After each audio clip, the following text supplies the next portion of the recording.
क्या आपने कभी सोचा है, सावन की वो बरसाती रात जब माहौल में शामियाना सा रहस्य पसरा होता है, मंदिरों में घंटियों की गूंज और हर तरफ हर हर महादेव की पुकार, आखिर इस रहस्य का केंद्र क्या है? क्यों कहते हैं कि शिवरात्रि की रात जागना, जल चढ़ाना और भक्ति में डूबना इंसान के भाग्य का रेखाचित्र तक बदल देता है? सोचिए, अगर आपको बता दूं कि सावन की एक शिवरात्रि पर घटा था एक ऐसा चमत्कार जिसने न केवल एक निर्धन स्त्री, एक अभागे राजा और स्वयं रुद्र के रूप को हमेशा के लिए बदल दिया, बल्कि इंसान को यह भी समझा दिया कि सच्चा अमृत बस बाहरी सामग्री में नहीं, हृदय की पीड़ा और सच्ची आस्था में छुपा है। अगर आप तैयार हैं एक ऐसी कथा सुनने के लिए जिसमें बरसाती रात का स्पर्श, विनती की तड़प और महाकाल का परम रहस्य लहरों की तरह आपको भीतर तक छू जाएगा, तो इस कहानी की शुरुआत के साथ आपका मन भी उसी सावन की रहस्यमयी रात में बह जाएगा। बहुत समय पहले की बात है, उत्तर दिशा के एक दुर्गम राज्य में अनंत कष्टों से जूझता राजा चंद्रसेन राज करता था। न वो वैभवशाली था, न प्रजा सुखी थी।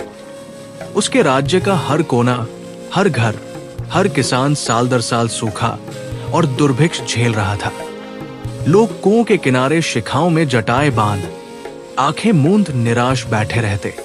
एक दिन राजा अपने सुनसान महल की छत पर बैठा गगन की ओर देखकर बोला, क्या मेरे राज्य का दुर्भाग्य कभी खत्म होगा?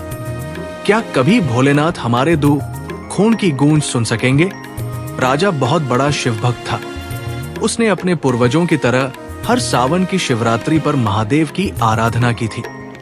लेकिन ये सावन किसी और ही रहस्य की रात लेकर आया। इसी बीच उस नगर के एक छोटे से गांव में एक निर्धन विधवा वज्रमालिनी अपने इकलौते पुत्र चंद्रन के साथ जी रही थी।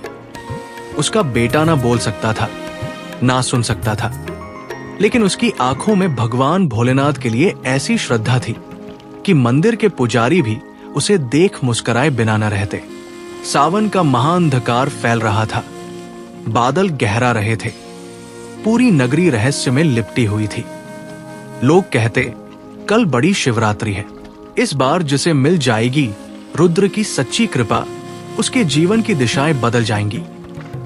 वज्रमालिनी अपने लाचार बेटे की ओर देखती और हर बार उसकी आंखों में सवाल तैर जाता, क्या भगवान सिर्फ राजा, ब्राह्मण या सप्तऋषियों के लिए ही है?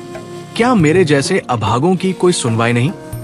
शिवरात्रि के ही दिन जब धरती पर रात्रि की गहराई बढ़ी, मंदिर के शिवलिंग पर पंक्तियों की कतार लग गई। सभी लोग सुंदर सुंदर पुष्प, दूध, गंगाजल लेकर पहुंचने लगे, पर वज्रमालिनी के पास तो अर्पण में देने को न दूध था न केसर। रोते रोते उसने मन से संकल्प लिया, हे भोलेनाथ, मेरे पास सिर्फ एक कटोरी पानी है और एकमेव सच्चा आंसू, यही मैं चढ़ा दूंगी यदि आप सच्चे दयालु हैं। थोड़ी देर में उसकी दृष्टि मंदिर के द्वार पर खड़े दरबान पर गई, जो हर निर्धन को धक्का देकर बाहर निकाल रहा था। तभी चंद्रन, वो गुंगा बालक, धीरे धीरे हाथ में लोटा लेकर आगे बढ़ा। हजारों लोगों की भीड़ में वो सीधा शिवलिंग तक पहुंच गया। कोई उसे रोक न सका, न किसी ने कुछ कहा। सबकी आंखें इस अतुल्य दृश्य को देखती रहीं। वो बालक थरथराते हाथों से जल चढ़ाने लगा और वज्रमालिनी सिसकती पर भीतर से आश्वस्त। जैसे ही वो जल शिवलिंग पर गिरा, मंदिर के भीतर विचित्र सुवास फैल गई, ऐसी कि किसी ने कभी महसूस ही नहीं थी। सभी चौंक पड़े। अचानक वहां बैठे नगर के कुछ कुरुभाव वाले लोग बोल उठे, इस गूंगे के कारण पूजा का दोष लग जाएगा, इसे बाहर निकालो। वज्रमालिनी डर से सिहर गई। भगवान, ये कैसा न्याय है? चंद्रन डर नहीं रहा था। उसकी एकटक सुनी आंखों में इतना विश्वास था, मानो शिव साक्षात उसे देख रहे हैं। ऐसे में वहां मंदिर कोने में बैठा एक साधु अचानक मुस्कुरा उठा। वो साधु कोई आम इंसान नहीं, स्वयं शिव का गण था, जो मानवों के अंधकार, अभिमान और सच्ची आस्था की परीक्षा लेने हर शिवरात्रि पर दौरा करता था। उसी ने पुकारकर सभी लोगों से कहा, प्रभु की कृपा तो उसी को मिलती है जो तत्व प्रेम से भरे हृदय से अर्पण करे। भीड़ में कोई उसके बोल का अर्थ न समझा। अब कहानी करवट लेती है। जैसे ही शिवलिंग पर चंद्रन का जल गिरा, एक तीव्र प्रकाश मंदिर में फैल गया। हर दीपक दोगुनी चमक से जल उठा। उसी क्षण राजा चंद्रसेन बड़े मंत्रियों और रानियों संग वहां पहुंचा, बाजू में सबसे बड़ा सोने का कलश लेकर। जैसे ही राजा ने जल शिवलिंग पर अर्पित करने की कोशिश की, उसका कलश हाथ से फिसलकर नीचे गिर गया और सारा जल भूमि में जा समाया। भीड़ ठिठक गई, राजा अवाक। तभी गगन में बिजली कड़कती है, घनघोर बारिश शुरू हो जाती है और शिवलिंग से सहसा जल की धारा गिरती दिखती है, जैसे वो सारा रोग, अभाव और कष्ट धो रहा हो। सभी स्तब्ध। वहीं मंदिर के साधु की वाणी गूंज उठती है, जिसका मन पावन, जिसका हृदय निर्मल, उसी की पूजा महादेव तक पहुंचे। चाहे तुम्हारे पास सोना हो या सिर्फ संताप, असली जल आंसू का है। राजा ने पहली बार स्वयं को छोटा और निस्तेज महसूस किया। वही वज्रमालिनी की आंखें चमक पड़ी। जोरदार बारिश के साथ मंदिर के बाहर लगे कुएं, नदी और प्यासे खेत सब भरने लगे। नगर के बुजुर्ग को पहली बार जयकार सुनाई दी, जय भोलेनाथ, जय सच्ची भक्ति।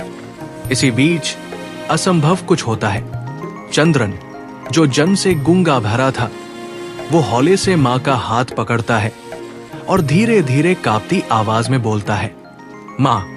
पूरी भीड़ में सन्नाटा फैल जाता है। वज्रमालिनी का कलेजा भर आता है। सावन की शिवरात्रि की कृपा, वो अमृत जिसे खोजते खोजते राजा, साधु और धनाढ़े भटकते रहे, भगवान ने उसे मेरी साधी निश्चल भक्ति को सौंप दिया। अब शिव के गण मंदिर के कोने से आगे निकलकर भीड़ से मुखातिब होते हैं और प्रणाम करते हुए गूंजती आवाज में कहते हैं, शिवरात्रि का महारहस्य यही है। ये रात उस भक्त के लिए अनंत अमृतमय हो जाती है जो अपना दुख, आंसू, आस्था सच्चे मन से अर्पित करे, बिना किसी लालच या द्वेष के। श्रद्धा, त्याग और प्रेम, यही सबका अमृत है। आज भी उस नगर में जब सावन की शिवरात्रि आती है, तो धन और पदवी से ज्यादा लोग शिवलिंग पर अपनी चिंता, दुख, मजबूरी और सच्ची विनती का जल चढ़ाते हैं।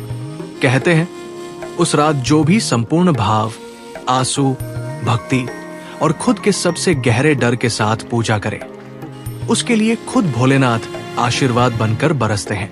इस कथा की गहराई से यही सीख मिलती है।